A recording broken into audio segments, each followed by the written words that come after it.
Saudações, caríssimo aluno. Professor André Ferreira, mais uma vez, a seu lado, em sua jornada rumo ao topo da sua excelência. Vamos dar continuidade ao nosso estudo técnico-jurídico que dá embasamento às ações de emprego da força na esfera penitenciária. E nesse sentido, vamos continuar estudando o tópico da mais alta importância das excludentes de ilicitude. Das excludentes de ilicitude, já abarcamos duas delas: o estrito cumprimento do dever legal e a legítima defesa. Estas são consideradas excludentes próprias, uma vez que estão previstas no artigo 23 do Código Penal Brasileiro. Agora iremos abarcar uma terceira excludente de ilicitude selecionada especificamente, evidente, para este curso técnico de capacitação na área de segurança e disciplina para a matéria de técnicas de algemação e imobilização. E, nesse momento, eu venho apresentar ao senhor caríssimo aluno essa excludente de ilicitude insólita no que diz respeito a hipóteses. Todavia, em que pese essa questão de hipótese insólita, na crônica penitenciária ela já aconteceu, já ocorreu algumas vezes. E pode ser evitada diante de uma ação de emprego da força. Essa excludente de ilicitude, então, é a coação exercida para impedir o suicídio. E o ordenamento jurídico brasileiro, ele prevê no inciso 2º do parágrafo 3º do artigo 146 do Código Penal, essa hipótese de coação exercida para impedir o suicídio, que é uma forma de constrangimento com emprego de força ou violência, ou através de outros meios que culminem na redução da capacidade de resistência do indivíduo que está intentando o suicídio, que se perfaz então nessa excludente de ilicitude imprópria, que se justifica diante do iminente perigo à vida, implícito nas ocorrências com indivíduos com intento suicida.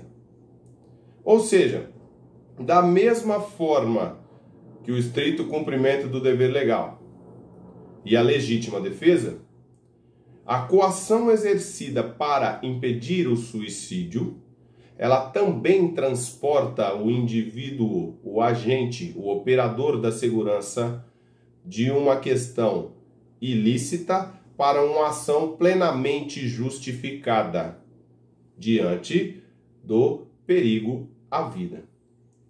Vamos fazer a leitura aqui no nosso Vademecum, que é o nosso arcabouço jurídico reunido todo em um só compêndio. Conforme eu disse, é uma forma de constrangimento com emprego de força ou violência para o fim de reduzir a capacidade do indivíduo que está então intentando contra a sua própria vida. Vou ler o caput do artigo 146, que demonstra exatamente essa questão do constrangimento. Então, o artigo 146, ele reza assim: constranger alguém, mediante violência ou grave ameaça, ou depois de lhe haver reduzido por qualquer outro meio a capacidade de resistência, a não fazer o que a lei permite ou a fazer o que ela não manda. E lá no inciso 2º do parágrafo 3º, então, eu vou descer aqui, e aí eu vou fazer a leitura aqui.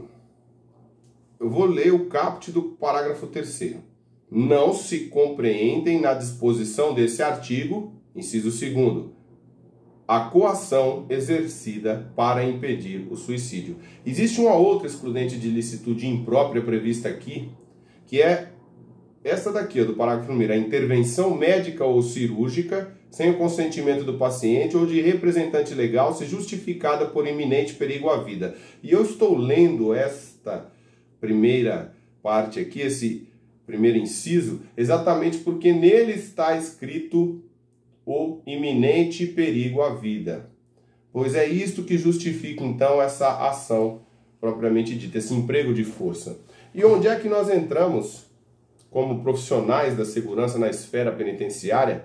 Onde é que nós entramos, então? Nós nos enquadramos dentro deste texto legal. Pois bem, quando o servidor se depara com esta hipótese insólita, com um indivíduo que está intentando contra a própria vida ou em vias de fato, né, quando esta ação é atual ou iminente, da mesma forma que a violência, né, da injusta agressão, quando este servidor ele se depara com esta ação, cabe a ele impedir esse resultado mais gravoso, que é a morte. Daí fazemos um link com a primeira parte do estudo das excludentes de ilicitude, que trata, lá no estrito cumprimento do dever legal, exatamente do poder-dever de agir. E dentro dessa esfera do poder-dever de agir, bem como concatenada com a figura do garantidor, pois assim o somos na figura de tutores legais de direito, uma vez que corporificamos o poderoso governo do Estado de São Paulo nessa esfera do cárcere, como tutores legais de direito e garantidores dos direitos daqueles que estão sob nossa tutela, é obrigação, faz parte do escopo das atribuições de nós, servidores do sistema penitenciário, impedir esse resultado mais gravoso, desde que tenhamos condição de fazê-lo. Pois bem, para melhor ilustrar, vamos pensar em algumas hipóteses, conforme eu já disse, e vou continuar falando dessa forma, insólitas. Vamos imaginar um indivíduo que está com qualquer instrumento pérfuro cortante ou contundente em sua mão, tentando cortar seus pulsos ou perfurar uma de suas artérias, ou mesmo esteja tentando se enforcar em uma corda improvisada ou saltar de uma altura considerável.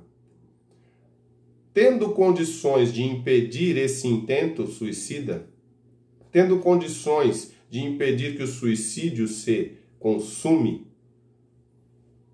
se faz, então, dever de nós, profissionais da segurança na esfera penitenciária, impedir esse indivíduo de conseguir esse intento. E muitas das vezes, as ferramentas que temos são as técnicas de imobilização, que compreendem, inclusive, socos, chutes, quedas através de projeção. E em que pese todas essas técnicas serem técnicas de fato altamente profissionais, e assim eu vou colocar, são técnicas cujo emprego impreterivelmente vai causar algum tipo de lesão nesse indivíduo.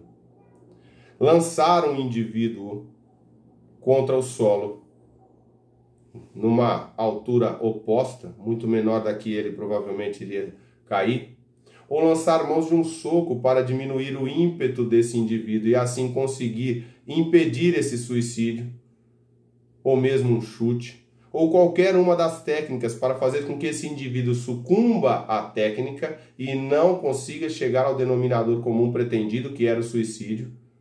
Tudo isso é passivo de lesão. Não há como prever ou impedir todos os desdobramentos de um caso concreto, mas há como impedir o suicídio lançando mãos dessas técnicas.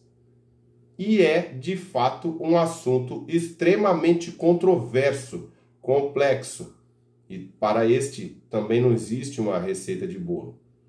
Mas é fato que estas lesões provocadas pela ação do agente no intuito de impedir o suicídio daquele tutelado do Estado, estas são plenamente justificáveis diante do perigo à vida, de acordo com o texto legal do inciso 2º do parágrafo 3º do artigo 146 do Código Penal. Estas são as considerações que eu trouxe a respeito da coação exercida para impedir o suicídio. Evidente que trata-se de uma síntese da síntese, mas já serve para a intelecção de você, aluno. E mais uma vez eu saliento a importância de se debruçar nos estudos, buscar um pouco mais de informação, seja na internet, seja nos livros, tentar entender um pouco mais da doutrina e dessa forma enriquecer o seu arcabouço de conhecimento. Se você chegou até aqui, parabéns e espero encontrar você na próxima aula. Até mais e muito obrigado pela sua atenção.